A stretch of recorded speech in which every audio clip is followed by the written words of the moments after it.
थे दो जने सेवक। धाम कैसा था? इतना अच्छा तो नहीं था, खाली पुल था। हाँ, पुल था, बहुत पुराना सा। और तो ये तो जस्ट ठीक है, उनको एक छवि सामने होनी चाहिए इस वजह से। और महाराज जी का आशीर्वाद हमारे पे शुरू से ही रहा है। और इधर उधर काफ़ी केसेस चले तो उसकी वजह से मैं बहुत परेशान थी। होता ये था कि किसी से कह नहीं सकते थे, माता पिता परेशान थे। शक्ति है तो आप उस शक्ति की ओर आकर्षित होते जाते हैं। फिर मेरा ये संस्थान खुला कई सालों बाद, जब थोड़ा सा पटरी में आई ज़िंदगी। महसूस करेंगे अगर आप उनसे जुड़ जाएं, वो आपको कष्ट आने ही नहीं देंगे। कई कथाएं हैं, जैसे एक बार जूलीकोट में एक विधवा लेडी थी।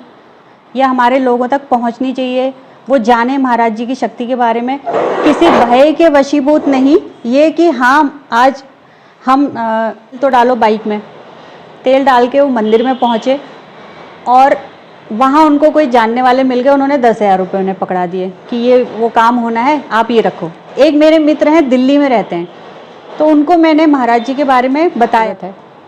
भक्तों के लिए संदेश? भक्तों के लिए संदेश कि आप सद रास्ते में चलिए, आपकी मुसीबत कुछ परेशानी है, महाराज जी के आगे। हरे राम राम राम हरे कृष्णा कृष्णा कृष्णा हरे हरे हरे राम राम राम हरे हरे हरे कृष्णा कृष्णा कृष्णा हरे कृष्णा कृष्णा हरे कृष्णा कृष्णा कृष्णा कृष्णा कृष्णा कृष्णा हरे राम राम राम हरे राम हरे राम हरे राम हरे कृष्णा हरे कृष्णा। दोस्तों नमस्कार, मैं विजय वर्मा। मैं हूं अभी हल्द्वानी में और जगह है ये शीश महल, बैंक ऑफ बड़ौदा के ठीक सामने अपोलो वाली दुकान में, टायर अपोलो करके। तो मैं यहाँ टायर डालने आया था, कुछ जरा प्रॉब्लम भी था, अभी मैं बाद में बताऊंगा आपको। तो ये माता जी हैं जिन्होंने बाबा जी के साक्षात दर्शन किए हैं। दोस्तों मैं आपको उन भक्तों से मिला रहा हूँ जिन भक्तों ने नीव करौरी बाबा जी के साक्षात दर्शन किए हैं। और माता जी ने भी दर्शन किए हैं, अपने शायद 12 साल की उम्र थी उस टाइम में। तो आप जानते हैं माता जी से कि उस टाइम में क्या हुआ था, उनकी जिंदगी के जुड़े अनुभव। तो माता जी सबसे पहले अपना नाम बताओ, क्या करते हो ये बताओ, और थोड़ा जिंदगी के बारे में बताओ, फिर बताना कि बाबा जी किस तरीके से आप बाबा जी से मिले और किस तरीके से क्या हुआ था उस दिन। मेरा नाम चंद्रकांता जोशी है। ठीक है। और मैं गृहिणी हूँ। और क्या कहते हैं, वहाँ मेरी शादी हुई थी 16 साल में की उम्र में। तो हम वहाँ गए थे घूमने महाराज जी के पास। तो काफ़ी देर बैठ के हम वापस आने लगे, तो फिर उन्होंने हमें दोबारा बुलाया कि प्रसाद पाके जाओगे, ऐसे नहीं जाएंगे करके। तो हम फिर वहाँ बैठे बाद में। प्रसाद क्या लिया था? तो ये पराठे जैसे को बड़े बड़े पुए लिए थे। अच्छा, तो बाबा जी का स्वरूप कैसा था? ऐसे ऐसे दिखते ऐसे थे बिल्कुल ही सेम भी यही, और सांवले से कपड़े कंबल था उनके पास। दोनों तरफ से लोग उनको पंखे लगा रहे थे ऐसे करके। कौन लगाता था? कोई लड़के थे पहचान के, ऐसा कुछ भी नहीं, कोई आदमी थे, 2 जने सेवक। धाम कैसा था? इतना अच्छा तो नहीं था, खाली पुल था। हाँ, पुल था, बहुत पुराना सा। और ये जो ऊपर अभी बन गए हैं, वहाँ जहाँ वो होता है भोजन वगैरह भंडारा होता है, वो कुछ भी नहीं था उस टाइम। तो उसके बाद फिर कभी गए धाम? हाँ जाते। क्या बदलाव हुआ? फिर काफ़ी हो गया है, अब तो बहुत अच्छा बन गया है। ऊपर वो बन गए, वहाँ भंडारा होता है, और बिल्डिंग वगैरह बन गई है, काफ़ी कमरे भी बहुत बन गया है। और कुछ बाबा जी के से मिले? बाबा जी क्या बोले थे? कुछ नहीं मिले नहीं, आप हमको दोबारा बैठा दिया उन्होंने वहाँ की, बिना भोजन पाके नहीं। बोले क्या थे वो आपके सामने, चाहे किसी से भी बोले? उनको बुला के लाओ वापस करके, ये क्यों जा रहे हैं। फिर लड़के आए हमको बुलाने के लिए, फिर वापस आए हम लोग, फिर वहाँ बैठे, फिर हमको प्रसाद सबको बटा, सबको ही बटा, तो हमें भी दिया उन्होंने। तो आज नीव करौरी बाबा जी के बारे में दुनिया जानती है। हाँ। बाबा जी ने बोला था कि मैं रहूं ना रहूं, यहाँ सारी दुनिया आएगी। हाँ। तो जो भक्त लोग अभी आपको देख रहे हैं, हाँ। उनके लिए कुछ संदेश, क्योंकि वो कैची धाम से काफी दूर है। मैं कहती हूँ कि उनके वहाँ पर बहुत काफ़ी शक्ति है, और बहुत अच्छे हैं, सही अच्छा लगता है वहाँ जाके, शांति सी मिलती है कि ज़्यादा से ज़्यादा लोग वहाँ पर आए हैं।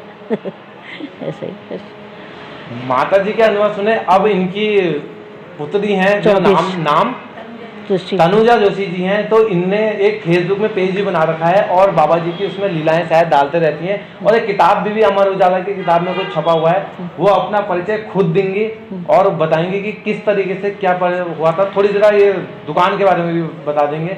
अब उनके सुनो उनकी जिंदगी, और उनको सपने में भी बाबा जी ने दर्शन दिए हैं, तो वो अब आप सुनिए कि किस तरीके से क्या हुआ था, उनसे ही सुनिए। मेरा नाम तनुजा जोशी है और मैं अपोलो टायर्स से बात कर रही हूँ। श्री गुरुदेव टायर्स करके शीश महल में मेरा एक संस्थान है जिसमें अपोलो टायर्स की एजेंसी है। और आज विजय जी हमारे पास आए हैं, तो ऐसे ही रैंडमली बात चल रही थी महाराज जी के विषय में, क्योंकि मेरे संस्थान में महाराज जी की तस्वीर हमेशा लगी रहती है। तो ये तो जस्ट ठीक है, उनको एक छवि सामने होनी चाहिए इस वजह से, और महाराज जी का आशीर्वाद हमारे पे शुरू से ही रहा है। सपने के बारे में बताइए। अच्छा, तो इसमें ऐसा है कि कई साल पहले कुछ विपदाएं, इंसान भगवान की तरफ तभी अग्रसर होता है जब उसके ऊपर कुछ विपदा आती है। तो महाराज जी का ऐसा था, हमारे घर में दादा जी के थ्रू हमें सारी स्टोरीज पता चलती रहती थी, क्योंकि उनका प्रॉपर आना जाना था। दादाजी बताते थे स्टोरी? दादाजी कि वहाँ जाते हैं, महाराज जी के पास जाना है, मिलने बैठने जाते थे। अब उस समय तो बहुत छोटे थे, क्योंकि जब मैं 4 में या 5 में पढ़ती थी तब दादाजी की डेथ हो गई थी, लेकिन वो एक दिमाग में एक छाप थी जिससे हम लोग महाराज जी से जुड़े रहे। और इस चीज़ का अनुभव मुझे 99 से ज़्यादा होना शुरू हुआ जब मेरे भाई की डेथ हुई। तो उसका मतलब एक मर्डर कहेंगे, मर्डर हुआ था। तो उस समय में हम लोग बहुत ज़्यादा परेशान हो गए थे। मेरे 2 भाई थे, दोनों ही मार दिए गए। तो कोर्ट में और इधर उधर काफ़ी केसेस चले, तो उसकी वजह से मैं बहुत परेशान थी। होता यह था कि किसी से कह नहीं सकते थे, माता पिता परेशान थे। तो शाम को छत में चले गए और रोते रोते नींद आ गई या कुछ हो गया, तो बड़ी दुखी अवस्था थी। तो मैंने महाराज जी को देखा कि उस समय उन्होंने, मैं सपने में चीख रही हूँ लेकिन मेरी नींद नहीं खुल रही है, किसी चीज़ का जवाब देने में या कोर्ट में कचहरी में वो सब दिमाग में चलते रहता था। तो मैंने ये नोटिस किया कि महाराज जी आए, उन्होंने मेरे सिराने में झाड़ू लगाया और मुझे उठा के अपनी गोद में मेरा सर अपनी गोद में रखा, और उसके बाद एक सफ़ेद चादर से मेरे को ढक लिया। तो और उसके बाद मेरी नींद खुली, तो मैंने अपने आप को बहुत हल्का महसूस किया। नेक्स्ट डे कोर्ट में जो केस था वो हमारे पक्ष में हुआ, जो दोषी था उसको सज़ा हुई। तो ये एक बहुत बड़ा रिलीफ था। हालांकि भाई वापस नहीं आ सकते थे, लेकिन ये था कि हमें कहीं ना कहीं न्याय मिला, या उससे आगे और होने वाले नुकसानों से हमें निजात मिली। समाज को थोड़ा सा उससे भय था तो वो ख़त्म हुआ। बस इसी तरह से शुरू होते रहे। अब आपको अगर एक चीज़ पॉजिटिव लगती है तो आप उस शक्ति की ओर आकर्षित होते जाते हैं। फिर मेरा ये संस्थान खुला कई सालों बाद, जब थोड़ा सा पटरी में आई ज़िंदगी, तो ये महाराज जी के आश्रम में ही इसका एक तरफ से नींव रखी गई। बीच में कई दुश्वारियाँ आई, फिर भी आज जो कर पा रहे हैं हम उन्हीं की शक्ति है। और उसी को मानते हुए मैंने फिर फेसबुक में एक पेज बनाया, जिसमें कि मैं चाहती थी कि महाराज जी से लोग जुड़ें, और हम वो कथाएं जो लोग बताते हैं, या आज महाराज जी हमारे बीच में सशरीर नहीं है तो सूक्ष्म रूप में मौजूद हैं। आप महसूस करेंगे अगर आप उनसे जुड़ जाएं, वो आपको कष्ट आने ही नहीं देंगे। कई कथाएं हैं, जैसे एक बार जूलीकोट में एक विधवा लेडी थी, उनके बेटे को सांप ने काट दिया था और उसका आगे पीछे कोई नहीं था। महाराज जी गाड़ी में जा रहे थे, उन्होंने चलते में ही वो गाड़ी रुकवाई वहाँ पे, उनके घर में गए, उस बच्चे को छुआ, बच्चा जिंदा कर दिया। तो इस तरह की कई घटनाएं हैं। ये सिर्फ स्वार्थ के वशीभूत होके नहीं, आपको उससे बहुत ज़्यादा शक्ति मिलती है।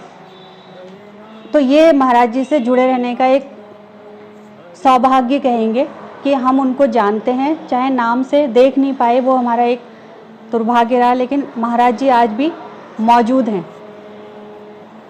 तो सिद्धि माई के दर्शन किए होंगे आपने? मैं ये नहीं कर पाई। मैं जिस समय उनसे मिलने जाने वाली थी, उनकी तबीयत ख़राब थी। वो यहाँ नैनीताल में इंडिया होटल में गीता दीदी हैं, उनकी माता जी हैं। बस ये था कि कल हमको मिलना है, तबीयत ख़राब है, तो फिर मिलने में असमर्थ थी। इसी बीच उनका देहावसन हो गया, तो वो भी एक अनफॉर्चुनेट नहीं मिल पाए, हम लोग क्या कहें। अच्छा, तो जो आपके फेसबुक पेज में चलता है, थोड़ा उसके बारे में बता दो कि किस तरीके से वो पेज बनाया था आपने और किस तरीके से अब वो कार्य कर रहा है। जैसा कि ये चीज़ें हैं जिससे मैं मोटिवेट हुई है, महाराज जी की सकारात्मकता जो मुझे मिली, मुझे लगा दर्शकों तक या हमारे लोगों तक पहुंचनी चाहिए, वो जाने महाराज जी की शक्ति के बारे में, किसी भय के वशीभूत नहीं, ये कि हाँ आज हम महाराज जी को जानते हैं। तो उसके लिए मैंने एक पेज बनाया था जिसमें अमर उजाला से भी बीच में मेरी बात हुई थी उस समय, तो उन्होंने उस पेज को किताब के रूप में लिया है। कई स्टोरीज़ हैं उसका, प्रेरणा पुंज बाबा नीम करौली, ये अमर उजाला ने ये किताब छापी है क्योंकि फेसबुक पेज से उन्होंने मुझसे उसकी अनुमति ली थी और हमने ये अपना आत्मकथा इसमें पेज नंबर 58 में, बाकी कई भक्तों ने जो साक्षात रूप से वो लोग किससे पूछ के लिख सकते थे या फेसबुक के पेज के द्वारा उन्होंने इसमें ली गई है। प्रेरणा पुंज बाबा नीम करौली महाराज जी के नाम से किताब बनी है छोटी। तो आपकी आत्मकथा, मेरी आत्मकथा जो मैंने अभी आपको बताई पूरी, वो है। कई छोटे मोटे इंसिडेंट तो होते ही रहते हैं कि आप, अभी हाल की बात है, जब मैंने संस्थान बनाया तो मेरी मन था कि महाराज जी की एक छवि में बड़ी लेके उसकी स्थापना करूं, तो मैंने वो चौकी बनवाई और वो वहाँ से कारपेंटर, उनके यहाँ से एकदम अचानक फ़ोन आया था कि मैम आपकी चौकी तैयार हो गई है और आपको भेज रहे हैं।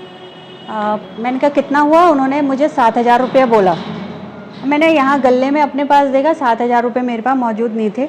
हालांकि आसपास मेरे सब जानने वाले हैं, पर वो थोड़ा सा पैसों के लिए किससे कहना अजीब सा लगता है। एटीएम में पैसा नहीं था, सामने ही था। अब मैं परेशान हो गई कि ये तुरंत ही पहुँचने वाला है, मैं इस समय इसको पैसे कहाँ से दूँ। फिर भी मैंने कहा चलो पहले जगह बना लेते हैं। काउंटर वगैरह वो लड़के से कह के मैंने खिसकाया, तो आप यकीन करें काउंटर में ही वहीं 7,000 रुपये रखे हुए थे। ये अभी हाल की बात है। तो इस तरह की चीज़ें ऐसी है कि आप बताओ तो आपके रोंगटे भी खड़े हो जाते हैं कि इतना उनकी शक्ति है इस समय। मात्र पैसों की बात नहीं है, लेकिन आप उस समय एक धर्म संकट में पड़ गए थे, वापस कैसे करूं या पैसे कहाँ से लाऊं, तो वो पैसे वहाँ पे मौजूद हैं उतने ही। अभी मेरे एक मित्र हैं पत्रकार, वो 4 दिन पहले ही मुझसे मिलने आए थे। तो महाराज जी का कुछ जिक्र वो उन्होंने करा था, किसी बच्चे की तबीयत खराब है, उसके दिमाग में कुछ ऐसा पानी भर गया है, दीदी किस तरह से मुक्ति मिलेगी। तो क्योंकि मेरी थोड़ी धार्मिक आस्था ज़्यादा है, तो मैंने शंकर महाराज जी का विवरण दिया कि उस आश्रम में ले जाओ, महाराज जी कुछ ना कुछ उसका इलाज बताएंगे। तो वहीं से फिर ये महाराज जी की बात आ गई। तो उसको पता ही है कि थोड़ा मैं फॉलोवर हूँ, महाराज जी को मानती हूँ। तो बोला दीदी अभी मेरे संग एक इंसिडेंट हुआ, मुझे मंदिर जाना था और मेरे पास पैसे नहीं थे। तो मैंने कहा चलो बात की सोची जाएगी, 100 रुपये हैं, कम से कम तेल तो डालो बाइक में। तेल डाल के वो मंदिर में पहुँचे और वहाँ उनको कोई जानने वाले मिल गए, उन्होंने 10,000 रुपये उन्हें पकड़ा दिए कि ये वो काम होना है, आप ये रखो। एक मेरे मित्र हैं दिल्ली में रहते हैं, तो उनको मैंने महाराज जी के बारे में बताया, तो बातों से इतना प्रेरित हुए कि वो मानने लगे और वो रात को मुझे 11 बजे वहाँ से उन्होंने एक दिन फ़ोन करा। अब देर में मैं फ़ोन रिसीव नहीं करती हूँ तो मैंने नहीं उठाया, लेकिन उनका मंतव्य उस समय ये था कि वो महाराज जी के दर्शन करना चाहते थे और वो दिल्ली से रात को 11 बजे कार बुक करके कैंची पहुँचे। मंदिर तो बंद था, द्वार बंद थे। उन्होंने बाहर से अंदर जाके बाहर से उसमें महाराज जी के दरबार में माथा टेका, बाहर आए और वो कार में बैठने लगे और उनको एक पोटली ले जाते हुए एक आदमी दिखा और वो उनको देख के ना चकित हो गए, जैसे नहीं हतप्रभ रहना, अपने मुंह से आवाज़ निकलना। तो टैक्सी वाले ने बताया कि ये तो वही हैं जो फोटो आपने के हाथ में है। मतलब उसको सुबह उस 4 बजे या 3 बजे महाराज जी ने दर्शन दे दिए थे। ये अभी हाल की बात है, लॉकडाउन से पहले की। तो महाराज जी अभी भी हैं, आपको याद करने की ज़रूरत है। भक्तों के लिए संदेश, भक्तों के लिए संदेश कि आप सद रास्ते में चलिए। आपकी मुसीबत कुछ परेशानी है, महाराज जी के आगे कहिए, वो आपको सुनते हैं, लेकिन आपका रास्ता सही होना चाहिए। तो दोस्तों वीडियो को करते हैं समाप्त।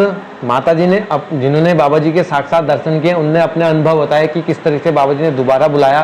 जी के साथ तो अनुभव सपनों में आके बहुत अच्छे तरीके से बताया, और जो भाइयों के बारे में बताया इन्होंने, शायद बहुत समय पहले मैंने भी बचपन में ये चीज़ सुनी थी।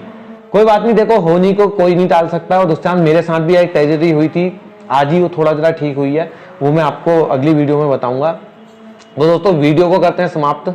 मैं आपको मिला रहा हूँ भक्तों से और उनके अनुभव। बाकी दीदी का जो पेज है, पेज किस नाम से है? मेरे बाबा नीम करौली महाराज। आपका? हाँ। मेरे बाबा नीम करौली महाराज वह पेज है फेसबुक में, उसको आप लाइक कीजिएगा और शेयर कीजिएगा, उसमें आपको कहानियों के भंडार बहुत मात्रा में मिल जाएंगे। बाकी दोस्तों वीडियो को करते हैं समाप्त। अगर आप चैनल में नए हैं तो चैनल को सब्सक्राइब कर दीजिए, बेल आइकन दबा दीजिए। मिलते हैं किसी अन्य वीडियो में, तब तक नमस्कार। जय नीम करोली बाबा जी, जय हो। राम राम हरे कृष्णा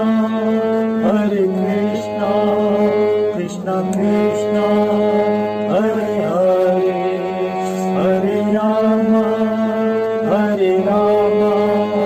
राम राम हरे हरे हरे कृष्णा कृष्णा कृष्णा हरे कृष्णा कृष्णा हरे कृष्णा कृष्णा कृष्णा कृष्णा कृष्णा